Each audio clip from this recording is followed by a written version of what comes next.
یہ جو NFC والا معاملہ ہے نا، یہ اچھا NFC کا معاملہ حساس ہے پیپلز پارٹی کے لیے بھی اور ظاہر ہے تمام صوبوں کے لیے ہے. میں اس میں ایک اور چیز کہنے والے تو یہ بھی کہہ رہے ہیں نا کہ اگر گورنر راج لگے گا تو کنڈی صاحب گورنر نہیں ہوں گے. یہ بات درست ہے, ان کو ہٹا دیا جائے گا. یہ بات درست ہے. ان کی جگہ پہ کسی, ہم نے دیکھا کہ کچھ بتایا گیا کہ ریٹائرڈ فوجی افسر بھی ہو سکتے ہیں, کچھ پرویز خٹک کا بھی اس میں نام آ گیا, ایک دو نام اور آ گئے. آفتاب شیر پاؤ بھی KP کے اندر ہی ہوتے ہیں, ہو سکتا ہے کہ ان کو گورنر بنا دیا جائے, اس طرح کی چیزیں ہو جائیں. تو اس خدشے کے پیش نظر کہ ہو سکتا ہے کہ گورنر کہیں نہیں جی.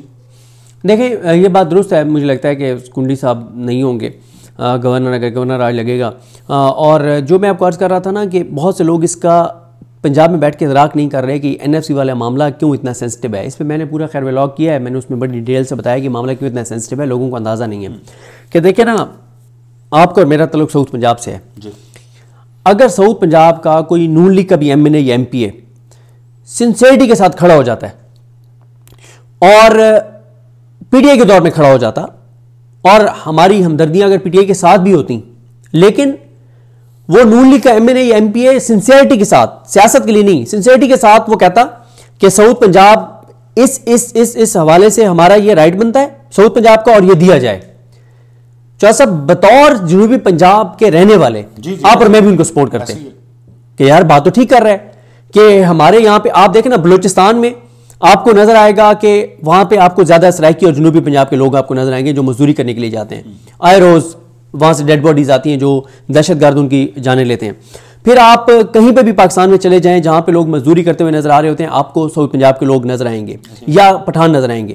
اسلام آباد میں بھی آپ کو محنت مزدوری کرنے والے, اور میں اس بات کی جب ذکر کرتا ہوں تو ساتھ یہ وضاحت ضرور کرتا ہوں کہ کہیں یہ کلپ لوگ لگا دیتے ہیں نا کہ یہ محنت کر کے اور روزی کمانے والے اللہ تعالیٰ کے پسندیدہ لوگوں میں سے ہیں, ٹھیک ہے. اور میں یہ بھی بتاتا ہوتا ہوں کہ نبی کریم صلی اللہ علیہ وسلم کی حدیث کا مفہوم کہ نبی کریم صلی اللہ علیہ وسلم نے ایک شخص کو نے ہاتھ ملایا نبی کریم صلی اللہ علیہ وسلم سے, نبی کریم صلی اللہ علیہ وسلم نے اس کے ہاتھ کے دیکھا نشانات تھے, چھالے تھے, تو آپ نے پوچھا کہ کیوں ہیں, انہوں نے کہا کہ میں مزدوری کرتا ہوں, سخت کام کرتا ہوں, اس لیے. تو نبی کریم صلی اللہ علیہ وسلم نے بوسہ دیا ہاتھ کو. تو یعنی اتنا اس کا وہ ہے.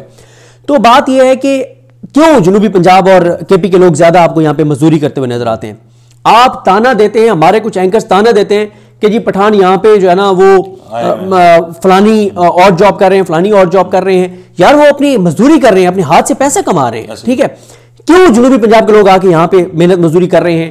ادھر آپ سعودی عرب کے اندر دیکھ لیں, آپ کو وہاں زیادہ پٹھان اور جنوبی پنجاب کے لوگ آپ کو مزدور طبقہ ملے گا. کیوں؟ اس کی وجہ ہے جنوبی پنجاب میں بھی کوئی آپ کے روزگار کے مواقع نہیں ہے, انڈسٹری نہیں ہے, کوئی چیز نہیں ہے. KP میں بھی آپ کے وہ چیزیں نہیں ہیں. اور جب سہیل آفریدی یہ کہتے ہیں کہ مجھے 3000 ارب دو, مجھے 3000 ارب دو, میرے صوبے کا حصہ دو, تو KPK کے لوگ وہ بھی جنہوں نے اس کو ووٹ نہیں دیا وہ بھی کہتے ہیں یار بات تو ٹھیک کر رہے ہیں. جب وہ سہیل آفریدی کہتا ہے کہ ہم یہاں سے جو سستی بجلی آپ کو پیدا کر کے اور دے رہے ہیں اس کا ہمارا 2200 ارب ہے, تو KPK کا ہر بندہ کہتا ہے ٹھیک بات کر رہا ہے. آپ اور ہم وہاں پہ ملے ہیں لوگوں سے, کتنے لوگوں سے ملے ہیں, لوگوں کو کہتے ہیں ہم سہیل آفریدی کو ہم نے ووٹ نہیں دیا, لیکن بات وہ ٹھیک کر رہا ہے NFC کے اوپر. اور NFC کے اوپر وہ پیپلز پارٹی کو بھی اپنے ساتھ لے آیا ہے, ایک اپوزیشن پارٹی کو. پھر ایک چیز جو کوئی ادراک نہیں کر رہا, دو چیزیں بہت خطرناک ہیں جس پہ میں پہلے بھی بات کر چکا ہوں. ایک وہ جو شفقت ایاز کہہ رہے ہیں, وہ کہتے ہیں کہ کیا ہمارا جو پختون وزیر اعلیٰ ہے وہ دوسرے درجے کا آپ کے لیے شہری ہے, ہم پختون آپ کے لیے دوسرے درجے کے شہری ہیں کہ ہمارے وزیر اعلیٰ کی آپ تذلیل کرتے ہیں. پنجاب پولیس کے معمولی اہلکار اس کو وہاں پہ روک لیتے ہیں, وہ ساری رات سڑک پہ سردی میں بیٹھا رہتا ہے, اور اس کا پاسپورٹ آپ نے بلاک کیا ہوا ہے. ایک صوبے کی وزیر اعلیٰ کو آپ نے ایئر فورس کا جہاز دیا ہوا ہے. ایک یہ بہت خطرناک ہے کہ وہ دراصل پختونوں کو حکومت کہتی ہے اشتعال دلا رہے ہیں. دوسرا PTI کہتی ہے کہ ہم ان کو انفارم کر رہے ہیں, ہم کو ریئلائز کرا رہے ہیں کہ بھائی ہمارے ساتھ کیا ہو رہا ہے پختونوں کے ساتھ. دوسرا جو خطرناک ہے وہ جب پختونوں کو یہ کہتے ہیں کہ بھائی ہم دہشت گردی سے متاثر ہو رہے ہیں اور فیصلے اسلام آباد کر رہے ہیں, اور اس کا نتیجہ ہم ادھر بھگت رہے ہیں, دہشت گردی کی صورت میں جانیں ہماری جا رہے ہیں. یہ بھی بہت خطرناک ہے وفاق کے لیے, ٹھیک ہے. تیسرا جو ہے نا NFC والا ہے.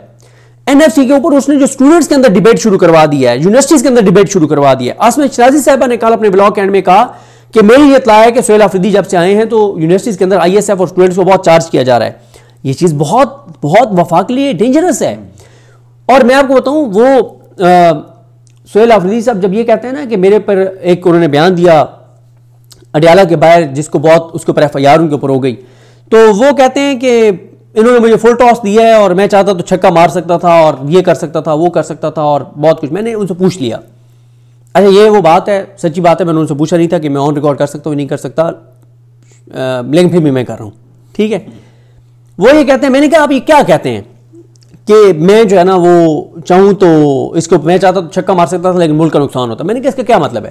وہ کہتے ہیں اس کا مطلب یہ ہے کہ اگر میں قبائلیوں کو کال دے دیتا، عمران خان کی رہائی کے لیے نہیں، میں قبائلیوں کو کال دے دیتا کہ انہوں نے میرے اوپر کیس کر دیا کیونکہ میں امن کی بات کر رہا ہوں، آپ کے علاقوں میں دہشت گردی کے خاتمے کی بات کر رہا ہوں، آپریشنز روکنے کی بات کر رہا ہوں، اور یہ ایک میں نے بات بتائی ہے، یہ کہہ رہے ہیں میرے پہ ایف آئی آر کر دیا ہے، اور میرے ساتھ اور تم نے گواہی دینی ہے کہ جو بات میں نے کیا وہ درست ہے یا غلط ہے، اور تم نے صرف اس بات کی گواہی نہیں دینی، تم نے اور جو کچھ ہوا ہے وہ بھی بتانا ہے. تو وہ کہتے ہیں آپ کو اندازہ ہے کیا ہوتا اور کتنے لوگ میرے ساتھ اسلام آباد جاتے گواہی دینے کے لیے؟ وہ کہتے ہیں تعداد آپ امیجن نہیں کر سکتے، اور کہتے ہیں وہ جب وہ باتیں بتاتے کہ اصل میں کیا کچھ ہوا ہے تو آپ بھول جاتے جو میں نے بات کی ہے. تو کہتے ہیں میں تو کر سکتا تھا، نقصان کس کا ہونا تھا؟ تو چیزیں اسد چودھری صاحب تلخی کی طرف جا رہی ہیں، ٹمپریچر بڑھ رہا ہے.